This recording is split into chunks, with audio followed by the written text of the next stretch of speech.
Hello and welcome to the Hoosier Craftsman. I'm Edward Short, the Hoosier Craftsman, and today I'm going to be building a pair of end tables along with a coffee table for my living room. I'm going to be building the furniture out of cherry, and I'm also going to use some stained glass. The stained glass is going to go inside the rails on the front and the back of the pieces, which is going to add some architecture and some decor to the piece. Now, if you take a look at the boards right here, the wide boards I'm going to be using for the tabletop, and then the smaller boards I'm going to be using for the rails and the legs. And I'm going to make the legs first. So what I'm going to do is I'm going to cut them basically to length, and then I'm going to go ahead and plane them down and then glue them together. By planing them down, I'm going to create a smooth surface so the glue will hold better.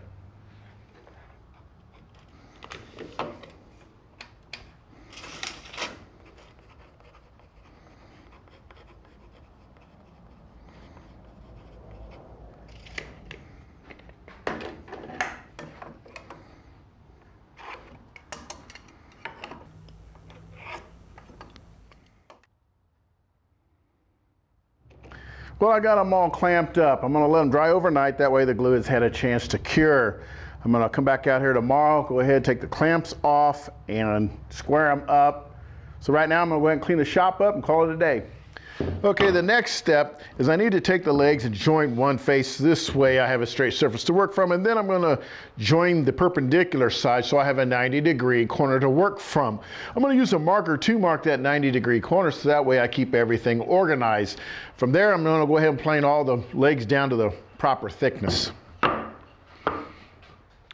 So I'm making some progress on the legs. I've got them planed down.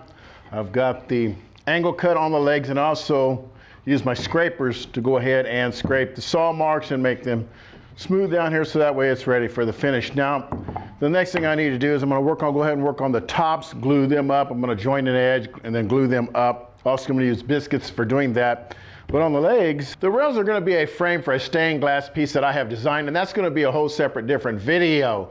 So now what I need to do is go ahead and get the material for the tops, go ahead and join an edge and plane them to thickness, and then I'll join the edge and make sure that the edge is straight. So that way when I glue them together, I'll have a nice straight edge, they won't separate. So let me get that material out.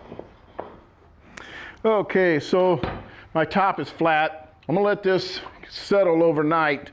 That way the glue has had a chance to cure. And I'll take the clamps off tomorrow and then the other tops as well. But in the meantime, I'm going to work on the rails and the mortise and tenon that's going to connect the rails to the legs. Okay, now the tabletops are all dried. They're glued up, they dried. Now I'm beginning to start to plane them down. Now I'm going to use my low angle plane because I have some not cross grain, but I've got grain coming in two directions, and this tool is the best thing to use. If I was to use my number 5.5, it would have tear out on the other side of the grain. So I'm better off just using this, this one right here. Now I've already sharpened the blade, and it really won't take too long. Now I've already done the other two tabletops, so I've only got this one to do. I'm going to plane this side and the other side, and then I'm going to determine which one I'm going to use as the very top.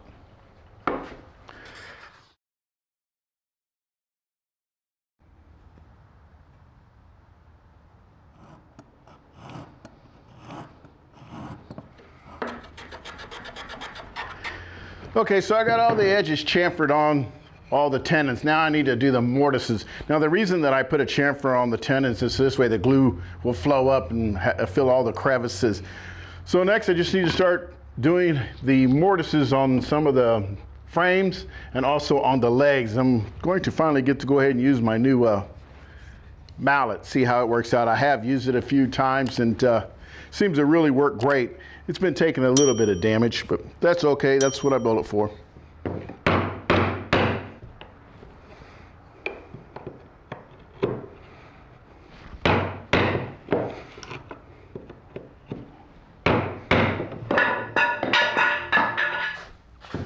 Well, I'm moving right along on my coffee table and end tables. The end tables are just about done. They're all glued up. I still need to put some braces in here so this way I can secure the top down. But what I'm going to work on next is I need to put the mortise in the legs for the coffee table, and that's what I'm going to do next, and then I'll glue it up.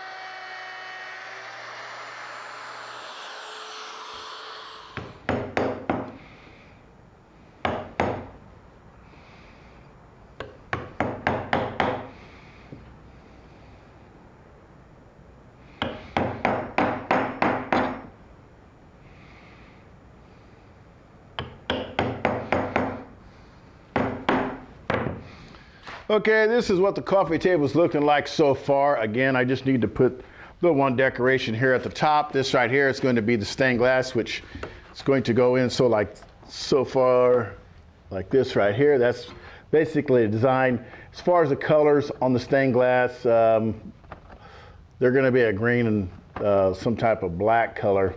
You'll see that here in a little while as we move a little further along. And then the ends of this are going to be, and this right here design is going to be basically for the sides as well. It's going to go in there like that. Now let me show you the designs of what I've got going on.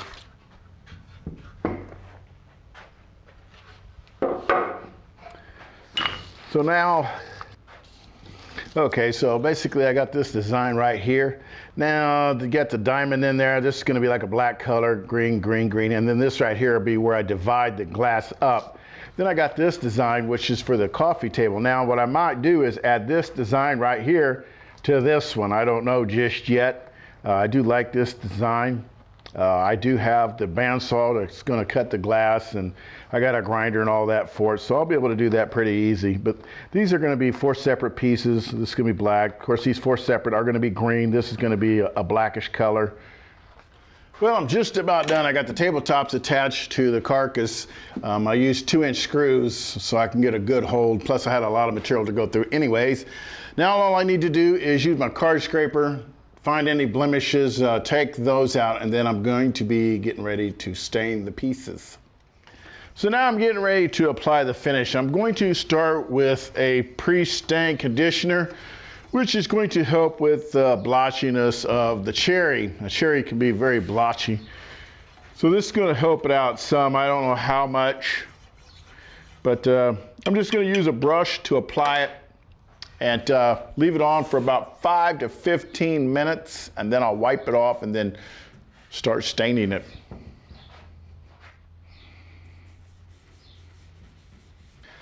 When you are applying this, you just want to make sure you go in the direction of the grain. You can also apply this with a cloth if you want. Okay, the projects are just about all done. I've applied the finish. I started off with a base coat of liquid stain, followed by a few coats of shellac, sanded that, and then applied some gel stain, give it a nice even tone. Now the only thing I have left to do is some stained glass work, and that will complete this project. So I'll be making a video on that so you can watch for that. So until next time, I'm Edward Short, the Hoosier Craftsman. Happy and safe woodworking, and thanks for watching.